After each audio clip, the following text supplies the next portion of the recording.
ಧರ್ಮಸ್ಥಳದ ವಿರುದ್ಧ ಬುರುಡೆ ಷಡ್ಯಂತ್ರ ಪ್ರಕರಣಕ್ಕೆ ಸಂಬಂಧಪಟ್ಟಂತೆ ಧರ್ಮಸ್ಥಳದ ಪರ ಕೋರ್ಟ್ನಲ್ಲಿ ಸಿವಿ ನಾಗೇಶ್ ವಕಾಲತ್ತು ವಹಿಸಿದರು.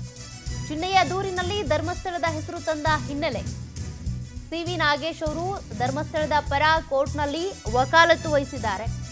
ಧರ್ಮಸ್ಥಳ ಕ್ಷೇತ್ರದ ನೆಲೆಯಲ್ಲಿ ಸಿವಿ ನಾಗೇಶ್ ಅವರು ವಕಾಲತ್ತು ವಹಿಸಿರೋದು ಷಡ್ಯಂತ್ರ ಅಂತ.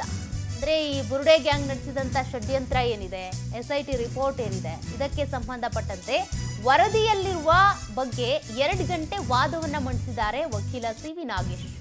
ಜನವರಿ 3ನೇ ತಾರೀಕು ವಿಚಾರಣೆ ಮುಂದೂಡಿದಂತ ನ್ಯಾಯಾಲಯ ಬೆಳ್ತಂಗಡಿ ಕೋರ್ಟ್ನಲ್ಲಿ ವಾದ ಮಂಡಿಸಿದ್ದಾರೆ ಸಿವಿ ನಾಗೇಶ್ ಅವರು. ಬುರುಡೆ ಗ್ಯಾಂಗ್ ಮಾಡಿದ್ದೆಲ್ಲವೂ ಕೂಡ ಷಡ್ಯಂತ್ರ ಅಂತ. ವಕೀಲರು ಸಿವಿ ನಾಗೇಶ್ ಜೊತೆಗೆ ರಾಜಶೇಖರ್, ಮಹೇಶ್ ಕಜೆ ಅವರು ಕೂಡ ಭಾಗಿಯಾಗಿದ್ರು. ಸಿವಿ ನಾಗೇಶ್ ಅವರು ಧರ್ಮಸ್ಥಳದ ಪರವಾಗಿ ವಕಾಲತ್ತು ವಹಿಸಿ ವಾದವನ್ನ ಮಂಡಿಸಿದ್ದಾರೆ. ಸತತ 2 ಗಂಟೆಗಳ ಕಾಲ ವಾದ ಮಂಡಿಸಿದ್ದಾರೆ. ಇಲ್ಲಿವರೆಗೂ ಆದಂಥ ಷಡ್ಯಂತ್ರಗಳಿರ್ಬೋದು, ಬುರುಡೆ ಗ್ಯಾಂಗ್ ಮಾಡಿದಂಥ ಪ್ಲಾನ್ಗಳಿರ್ಬೋದು, ಅದೆಲ್ಲದ್ರ ಬಗ್ಗೆನೂ ಕೂಡ ಅವರು ವಾದ ಮಂಡಿಸಿರೋದು.